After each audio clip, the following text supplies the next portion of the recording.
Former President Donald Trump continued his campaign blitz through Pennsylvania today. Take a look. These are photos on your screen of his supporters gathered right outside of the Lancaster County Convention Center.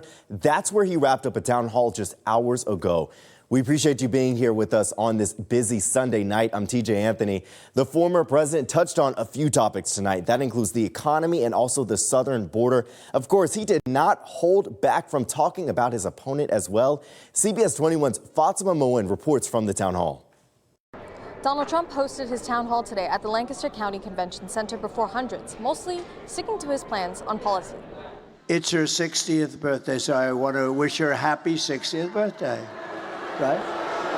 No? Other than this brief moment, the former president took to his usual shots at the VP. Because he's the worst president in our history. She's the worst vice president in our history.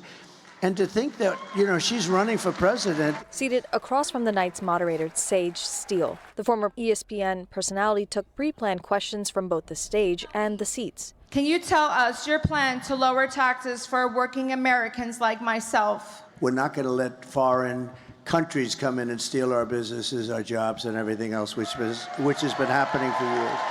The sea of red, white, and blue with phone screens steady on stage cheered when it came down to the border and tariffs. For over an hour, his supporters showed up, stood, and shouted. And they keep talking about a threat to... The clock is ticking until November 5th. I could be hit in the face with beautiful waves of salt and beautiful salt water. I could be wherever I want, and I have great properties all over.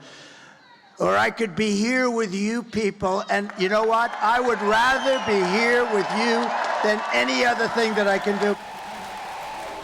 15 days to go until Election Day, and the Commonwealth remains to be battleground turf. Candidates are expected to return a couple more times. VP Harris will be in Chester County tomorrow. In Lancaster, I'm Fatima Moen.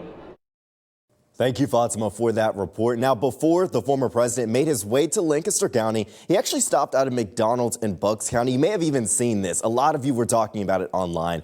And if you remember, Trump has accused Vice President Kamala Harris of actually lying about working at a McDonald's in college. So today, he put on an apron to really see what that job entails. I listened to Kamala. She said it was so hot. It was so hot. It was such a tough job. He was shown how to work the fryer and even handed out some bags of food to customers at the drive-through window. Some people even took some photo ops with him. And coming up within the next 15 minutes, national correspondent Christine Frizzell is standing by to really break down both sides in this final campaign stretch. That includes one candidate's weakening support in a certain voters' demographics group. And now over to Vice President Kamala Harris, who has wasted really no time going from battleground state of Georgia to the battleground state of Pennsylvania. She touched down in Philadelphia just earlier today, and she is set to speak in Chester County tomorrow, joined by Congresswoman Liz Cheney. She spent her 60th birthday even on the campaign trail. And we've got to fulfill the book. You hear that voice there? That was from Today in Georgia, where musical legend Stevie Wonder sang to Vice President Harris. Now, the Democratic nominee encouraged early voting in Georgia, where 16 electoral votes are up for grabs there. And so I thank you for all you are willing to do to continue to be leaders in this community, to get folks out to vote. Today was the last stop of Harris's week-long Blue Wall bus tour. Governor Josh Shapiro spoke about protecting women's rights, safety in schools, and the future for children and daughters across the states. This is a fight for freedom, and Kamala Harris is the candidate who stands on the side of freedom here in this Commonwealth and across this country. The governor also touched on why he thinks another Trump presidency could be dangerous.